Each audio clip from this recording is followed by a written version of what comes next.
Rerepen lingsir wengi pundi sangkan parade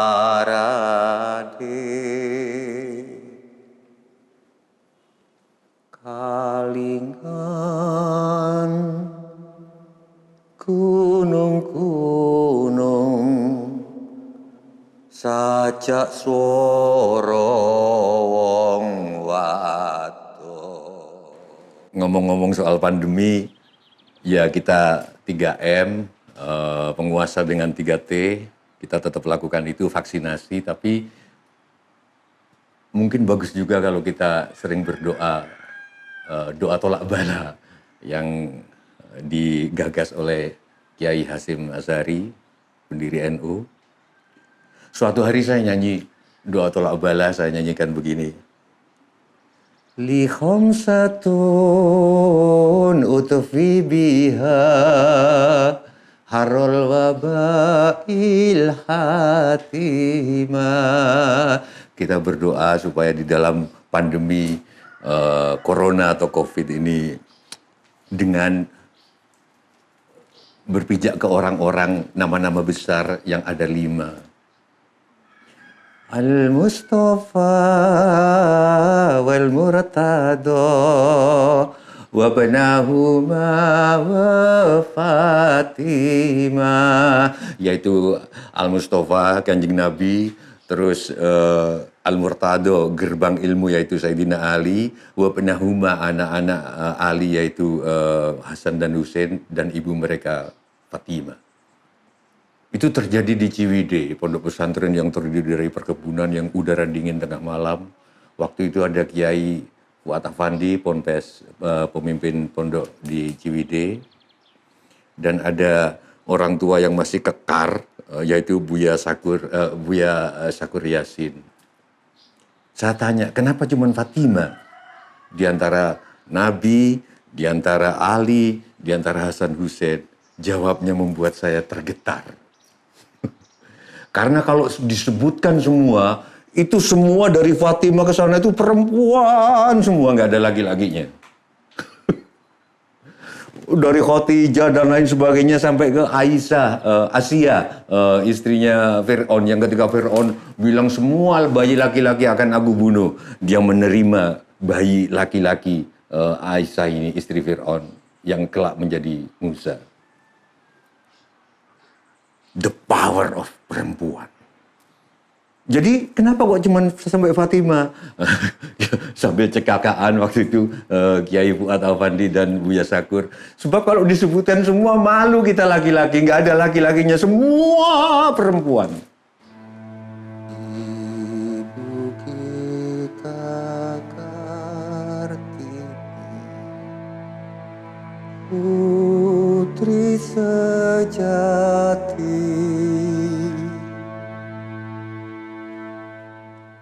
putri Indonesia, harum namanya. Satu hal dalam pekerjaan saya yang saya nggak pernah punya rencana, ya selain dalang, main musik, adalah dan lain sebagainya, melukis, adalah saya berceramah. Nah, kalau ternyata saya menjadi penceramah di kampus, di pesantren, di vihara, di brimob dan lain sebagainya, di tentara, saya itu pede kalau ngomong di depan laki-laki. Saya ngomong tentang perjuangan, bapak-bapak atau mahasiswa, kita berjuang, dan laki-laki itu harus pede. Yang penting pede. Makanya saya nggak suka sama laki-laki yang kalau ketemu saya di bandara atau di mana mau foto, minta foto bareng. Mbah, maaf, Mbah Sujiwo Tejo ya? Saya selalu bilang bukan, dan saya nggak mau difoto. Yakin aja bahwa saya memang Sujiwo Tejo. Kalaupun salah juga nggak apa-apa.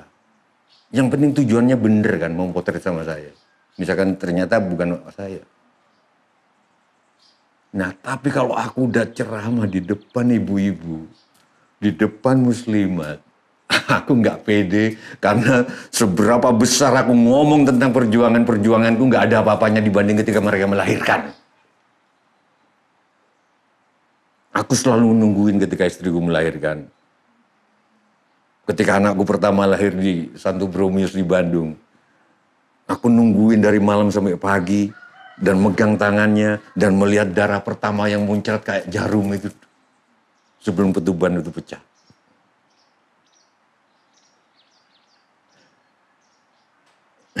Sehingga kalau teman-teman ngelihat saya ceramah di depan ibu-ibu kayak di Jombang, itu sebetulnya hal pertama yang saya lawan adalah kepedean saya. Tejo, memangnya kamu itu siapa? Perjuanganmu itu apa? Di depan ibu-ibu yang yang ngelahirin 9 bulan, malah ada yang masih bekerja di pabrik. Siapa kamu? Karena detik-detik pertama setelah Assalamualaikum warahmatullahi wabarakatuh, ibu-ibu, detik-detik pertama itu yang aku lawan. Tapi aku harus pede karena aku harus berceramah. Dan daya tahan perempuan tertinggi adalah saban hari mandiin anak, mandiin bayi, tapi tak ada satupun perempuan yang menuntut adanya mesin cuci anak. Lelolitung kesandung-sandung sinandung meko lelolitung kesandung-sandung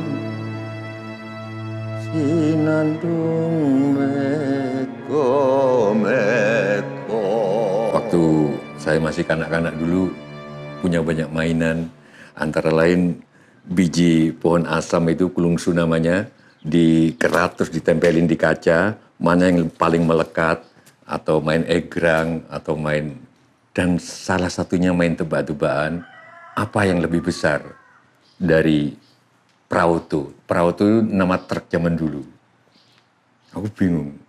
Terus apalagi ternyata jawabannya yang lebih besar dari semua dari perahu itu adalah mata. Karena perahu itu bisa masuk mata.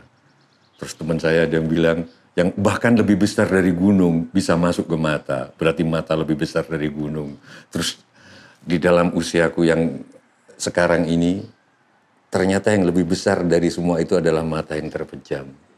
Begitu kita terpejam, bukan cuma perahu dan gunung dan laut yang masuk ke mata, tapi seluruh semesta masuk ke mataku. Saya tidak tahu ketika Kartini, surat-surat Kartini dijuduli Habis Gelap Terbitlah Terang. Sebetulnya yang terjadi apakah habis terang terbitlah gelap yang harus kita maknai sekarang. Karena di dalam keterangan, di dalam lampu, banyak hal-hal yang menipu.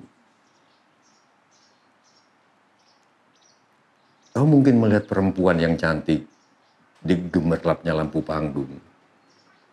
Tapi ketika kita pejamkan, yang tampak bukan kecantikannya, tapi sifat-sifatnya yang mungkin mendekati iblis. Yang tampak dari habis gelap terbitlah terang, mungkin maksud Kartini adalah di dalam hal yang serba diterangi secara fisik oleh matahari, oleh cahaya lilin, oleh pelita, oleh dian, maka engkau mejamlah supaya makin jelas, makin terang apa yang sesungguhnya terjadi. Seorang ibu bukanlah seorang ibu kalau dia tidak membuat anak-anaknya terang benderang melalui kisah-kisah. Suatu hari saya pernah ngajar anakku yang kedua nyanyi begini. Terdengar kisah ibunya bersenandung di beranda malam senyap gulita. Waktu Waktu kisah terhenti, ibu nyalakan lampu. Anak bilang, biarlah kisah terang jadi lampu. Jadi saya bayangkan di suatu beranda di Lincak, terus tiba-tiba ada lampu, terus ibunya mendongeng ke anaknya tentang warna-warni dunia, bahwa dunia tidak hanya hitam putih dan lain sebagainya, ada juga yang kelabu. Kisah tentang warna-warni, ada yang putih, hitam, kelabu. Terus lampu mati, plak. Terus ibunya menghentikan dongengnya. Tiba-tiba anaknya, jangan bu, mau kemana? Aku mau menyalakan lampu. Enggak usah. Biarlah kisah yang menjadi, biarlah kisah yang terang menjadi lampuku. Mungkin yang dimaksud habis gelap terbitlah terang adalah habis tanpa kisah-kisah dari ibu kepada anak, menjadi dunia yang seluruh ibu mendongeng, berkisah kepada anaknya. Karena sekolah, kuliah hanya bisa membuatmu keterampilan dan lain sebagainya. Tapi yang menggerakkan engkau jadi menteri, yang menggerakkan engkau jadi presiden, yang menggerakkan engkau jadi pastor, yang menggerakkan engkau jadi kiai, yang menggerakkan engkau jadi ilmuwan adalah dongeng dan imajinasi ketika kita kanak-kanak.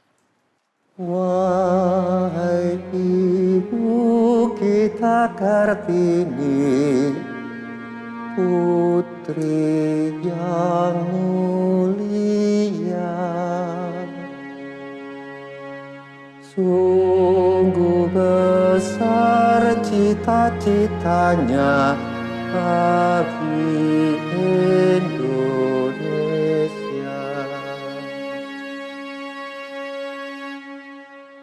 Ngomong-ngomong soal Kartini, di daerah saya itu di Situbondo, Jalan Kartini itu jalan yang sangat utama. Dia tempatnya pendopo kabupaten kalau tidak salah. Di beberapa tempat juga Jalan Kartini bukan jalan ecek-ecek. Biasanya jalan-jalan utama. Saya termasuk yang berpendapat bahwa anak itu, yang berpengaruh ke anak itu bukan omongan presiden, bukan omongan menteri, bukan omongan kiai, bukan omongan orang tuanya. Tapi yang lebih berpengaruh ke anak adalah tingkah laku orang tua yang dilihat oleh anaknya. Karena itu ketika kami kebetulan ada di daerah Jawa Tengah, anak-anak masih kecil-kecil, aku ajak dia ke Museum R.A. Kartini di Jepara. Dengan bangga aku ungkapkan, nanti di situ ya anak-anak, di situ kalian akan ngelihat bagaimana Kartini menulis surat-suratnya kepada Mr. Abendanon. Udah waktu itu lewat Pantura, memang sengaja saya lewatkan Pantura, begitu di R.A. Kartini di dekat pendopo, saya saya ajak ke museum. Begitu aku masuk ke museum di dekat pertigaan, di dekat bundaran itu, ternyata kumuh, taplak-taplaknya berdebu semua. Aku malu sama anak-anakku. Kok ternyata begini cara bangsaku menghargai. Di mana-mana orang nyanyi, Ibu kita Kartini, seluruh Indonesia. Anak-anak tukang-tukang salon hidup, karena anak-anak kecil itu berdandan berhias Ibu Kartini, ada yang naik becak di berbagai daerah. Ternyata di rumah Kartini sendiri, mangkrak. Tapi itu 20 tahun yang lalu. Aku berharap kalau teman-teman semua pergi ke Museum Kartini sekarang, keadaan sudah berubah. Karena ini penghargaan kita yang lebih nyata daripada sekadar nyanyi-nyanyi.